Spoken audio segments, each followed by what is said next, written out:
पदार्थ जिन कणों से मिलकर बना होता है उन पदार्थों को कहते क्या है। जैसे यहाँ पे पदार्थ बहुत छोटे छोटे कणों से मिलकर बना होता है जिन्हें क्या कहते हैं, अणु कहते हैं। क्या कहते हैं बच्चों, जिन्हें अणु कहते हैं। जैसे मैं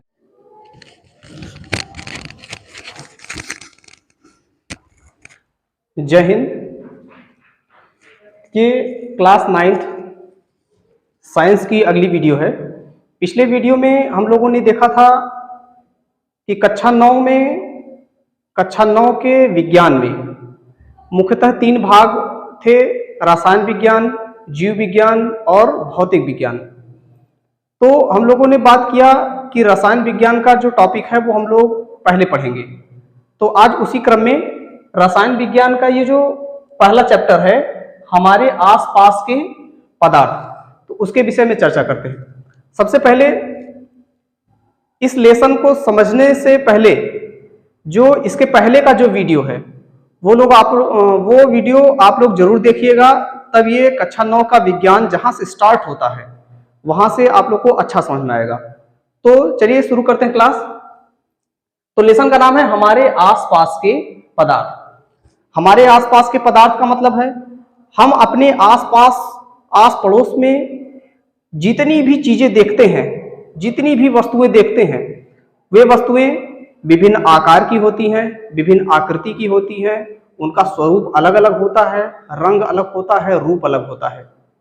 ठीक, तो सभी वस्तुएं क्या होती हैं, अलग अलग आकृति की होती हैं, और वे वस्तुएं जिन चीजों से मिलकर बनी होती हैं उन्हीं को ही या उन वस्तुओं को ही क्या कहते हैं, पदार्थ कहते हैं। तो आइए अब हम परिभाषा पे चलते हैं कि पदार्थ की क्या परिभाषा है, क्या डिफिनीशन है। तो सबसे पहले पदार्थ को इंग्लिश में कहते हैं मैटर। पदार्थ को इंग्लिश में क्या कहते हैं, मैटर। और इसी पदार्थ को ही कहते हैं द्रव्य।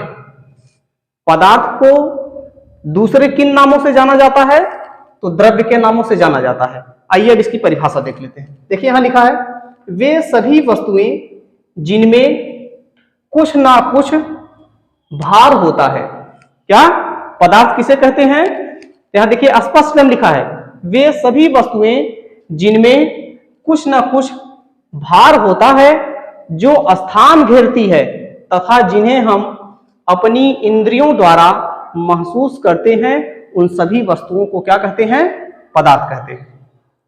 चाहे जो भी वस्तु है, जैसे मैंने ये चौक लिया, इस चौक में क्या है, ये चौक कुछ न कुछ भारी होगा, कुछ न कुछ इसका भार होगा, और जहां पे हम इसको रख देंगे, जैसे यहां पे हमने रखा तो ये इतना स्थान क्या किया, घेर लिया, अर्थात चौक क्या है, पदार्थ है, द्रव्य है, मैटर है। ठीक, तो पदार्थ की ये सरल सी परिभाषा सभी लोग को लगभग समझ में आ गई होगी। अब आगे की तरफ हम बढ़ते हैं। अब जानते हैं कि पदार्थ का भौतिक स्वरूप कैसा होता है।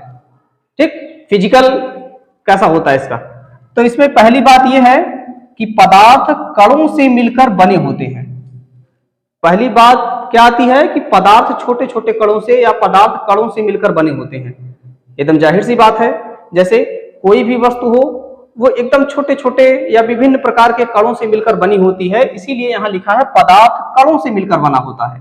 अब इसमें देख लेते हैं कि पदार्थ जिन कणों से मिलकर बना होता है उन पदार्थों को कहते क्या है। जैसे यहाँ पे पदार्थ बहुत छोटे छोटे कणों से मिलकर बना होता है, जिन्हें क्या कहते हैं, अणु कहते हैं। क्या कहते हैं बच्चों, जिन्हें अणु कहते हैं। जैसे मैंने चौक से लिखा, तो चौक का एक पाउडर का एक रूप धीरे धीरे नीचे गिर रहा है, उसके एक एक कण को फिर आपस में मिला देंगे तो क्या बन जाएगा, चौक बन जाएगा। अर्थात कहने का मतलब यह है कि पदार्थ कणों से मिलकर बने होते हैं। तो वो कण यहां देखिए नीचे सब गिरा हुआ है, उसी को कण कहते हैं ना।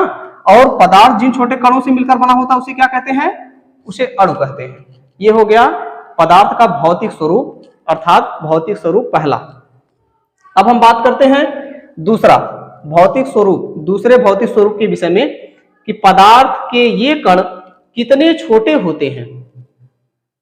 पदार्थ के जो कण होते हैं ये तो कणों से मिलकर बने ही होते हैं पदार्थ, लेकिन अब दूसरी बात यह आ गई कि पदार्थ के ये कण कितने छोटे होते हैं। अब देखिए यहां पे है, पदार्थ के ये कण इतने छोटे होते हैं कि इसकी कल्पना नहीं की जा सकती। ये कण छोटी छोटी मात्रा में लगातार विभाजित होते रहते हैं। कभी कभी पदार्थ आंखों से हमको दिख जाता है, कभी कभी पदार्थ के जो कण होते हैं अर्थात जो अणु होते हैं वो हमको आंखों से दिख जाते हैं, कभी कभी इतने विभाजित हो जाते हैं, इतने छोटे हो जाते हैं कि हमको आंखों से भी नहीं दिखते हैं वो। ठीक, तो ये हो गया पदार्थ के भौतिक स्वरूप। अब हम बात करते हैं पदार्थ के अभिलाक्षणिक गुण के विषय में। किसके विषय में? पदार्थ के अभिलाक्षणिक गुण। देखिए यहां पहला है, पदार्थ के कणों के बीच में रिक्त स्थान होता है। क्या होता है? पदार्थ के कणों के बीच में क्या होता है? रिक्त स्थान होता है। जैसे पदार्थ में एक अणु से दूसरे अणु के बीच रिक्त स्थान होता है, जिन्हें अंतरा अणुक अवकाश कहते हैं। क्या कहते हैं? जिन्हें अंतरा अणुक अवकाश। इन सभी चीजों को अभी हम आगे आप लोग को और डिटेल में समझाते हैं, पहले जितना लिखे उतना बता दें आप लोग को। ठीक, उसके बाद दूसरा क्या है? दूसरा है पदार्थ के कण निरंतर गतिशील होते हैं। जैसे अणु हमेशा गतिशील अवस्था में रहते हैं। उसके बाद अर्थात इसमें गतिज ऊर्जा पाई जाती है। अणु क्या होते हैं? जैसे किसी पदार्थ के अंदर जब अणु हैं वे हमेशा गतिशील अवस्था में होते हैं, उनमें गतिज ऊर्जा पाई जाती है, वे हमेशा गति करते रहते हैं। जैसे किसी पदार्थ का ताप बढ़ाने पर इनकी औसत जो गतिज ऊर्जा है उसमें वृद्धि हो जाती है, औसत गतिज ऊर्जा बढ़ जाती है, जिनके कारण पदार्थ के जो अणु होते हैं वे बहुत तेजी से गति करने लगते हैं। देखिए यहां लिखा है, ताप बढ़ने पर इनकी औसत गतिज ऊर्जा क्या होती है या औसत गति बढ़ जाती है। इसमें जैसे इसको हम लोग समझने के लिए कि इसमें इनके जो कण होते हैं गतिशील होते हैं, इसको समझने के लिए एक क्रियाकलाप है। जैसे एक वॉच ग्लास लेते हैं और एक वॉच ग्लास में थोड़ा सा जल ले लेंगे, जल की मात्रा थोड़ी सी ले लेंगे और उसमें डालेंगे लाइकोपोडियम का थोड़ा सा पाउडर। क्या डालेंगे? लाइकोपोडियम का थोड़ा सा पाउडर डालेंगे और उसको क्या करेंगे? मिला देंगे, आपस में मिक्स कर देंगे। उसके बाद क्या देखेंगे? उच्च आवर्धन क्षमता के सूक्ष्मदर्शी द्वारा, ऐसे सूक्ष्मदर्शी जिसकी आवर्धन क्षमता उच्च हो, उस सूक्ष्मदर्शी से देखने पर हमको क्या दिखता है? इनके कण अर्थात किनके कण? लाइकोपोडियम पाउडर के जो कण होते हैं वो विभिन्न दिशा में अनियमित गति करते हैं। क्या करते हैं? विभिन्न दिशा में अनियमित गति करते हैं। इसलिए हम कह सकते हैं कि पदार्थ के जो कण होते हैं वो गतिशील होते हैं, अर्थात इनकी चाल और गति कैसी होती है? अनिश्चित होती है, किसी भी दिशा में होती है, किसी भी दिशा में हो सकती है। अब इसके आगे ये आप लोग नोट कर लीजिए, इसके आगे अभी हम समझा देते हैं।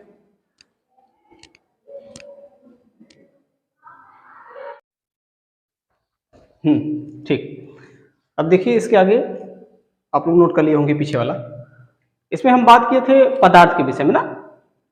अच्छा ठीक, देखिए जैसे ये डस्टर है, डस्टर को हमने यहाँ रखा और ये डस्टर चारों तरफ से ऐसे एक लाइन हम खींच दिए, अर्थात इससे ये पता चला कि ये जो डस्टर है ये इतना स्थान घेरा और इस डस्टर में कुछ न कुछ भार है और इस डस्टर को हम टच करके देखकर एकदम अच्छे से पता लगा ले रहे हैं, हमको पता चल जा रहा है कि ये कोई वस्तु है।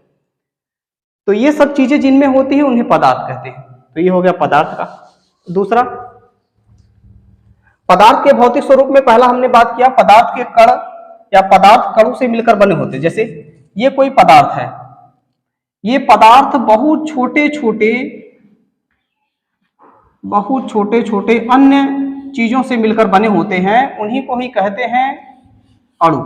ये पदार्थ, ये जो पूरा पदार्थ है वो छोटे छोटे कणों से मिलकर बना हुआ है, इनके एक कण को क्या कहते हैं? अणु कहते हैं। ये हो गया। इसके बाद पदार्थ के भौतिक स्वरूप में हमने बात किया था कि पदार्थ के कणों के बीच में जो होता है रिक्त स्थान पाया जाता है, उन्हीं रिक्त स्थान को कहते हैं अंतरा अणुक अवकाश। देखिए ये पदार्थ, ये पदार्थ, ये पदार्थ, ये पदार्थ, चारों पदार्थ मिले हुए हैं, लेकिन फिर भी इनके बीच देखिए यहाँ पे रिक्त स्थान छूटा हुआ है, इसे ही कहते हैं अंतरा अणुक अवकाश। ठीक, अब हम बात करते हैं कि हमने देखा कि कण निरंतर गतिशील होते हैं। क्या होते हैं? कण निरंतर गतिशील होते हैं। यहाँ पे देखिए जैसे हमने जल लिया था, लाइकोपोडियम का पाउडर लिया था, जल में डालने के बाद लाइकोपोडियम का पाउडर हमने डाला थोड़ा सा, उसके बाद उच्च आवर्धन क्षमता के सूक्ष्मदर्शी द्वारा हमने देखा तो इस प्रकार का चित्र हमको देखने को मिला। यहाँ देखिए, ये जो है ये लाइकोपोडियम के कण है। लाइकोपोडियम के कण निरंतर अनियमित दिशा में अनिश्चित गति से क्या कर रहे हैं, गति करते हैं। और लाइकोपोडियम के कण के इस गति को हम लोग कहते हैं ब्राउनियन गति। क्या कहते हैं, ब्राउनियन गति। इस ब्राउनियन गति के बारे में सबसे पहले रॉबर्ट ब्राउन नामक वैज्ञानिक ने इसके विषय में चर्चा किया, इसीलिए इस गति को ब्राउनियन गति के नाम से जाना जाता है। तो आज हम लोगों ने रसायन विज्ञान का जो पहला लेसन है, हमारे आसपास के पदार्थ, इसमें हम लोगों ने 3-4 हेडिंग देखा। पदार्थ किसे कहते हैं, पदार्थ के भौतिक स्वरूप। पदार्थ के भौतिक स्वरूप में 2 हेडिंग, पदार्थ कणों से मिलकर बना होता है, और दूसरा है पदार्थ के कणों के मध्य रिक्त स्थान होता है, खाली स्थान होता है, जिसे अंतरा अणुक अवकाश कहते हैं। ठीक, तो ये चीजें हम लोगों ने पढ़ा। और पदार्थ के अभिलाक्षणिक गुण के विषय में भी पढ़ा हमने कि ये पदार्थ के जो कण होते हैं ये कितने बड़े होते हैं, कितने छोटे होते हैं, या किनसे मिलकर बने होते हैं, और पदार्थ के ये कण निरंतर गतिशील होते हैं। इसके विषय में हम लोगों ने चर्चा किया। और ये चीज अच्छे से समझने के लिए हमको पिछला वाला वीडियो देखना चाहिए आप लोग को। आप लोग पिछला वाला वीडियो देखेंगे तो ये चीजें आप लोग को बहुत अच्छे तरीके से समझ में आएगी। तो आज यहीं पे क्लास खत्म करते हैं, और अगले दिन इसके आगे से आगे वाली जो टॉपिक है उसको हम लेकर फिर से आप लोग के समक्ष हाजिर होंगे। तब तक के लिए जय हिंद।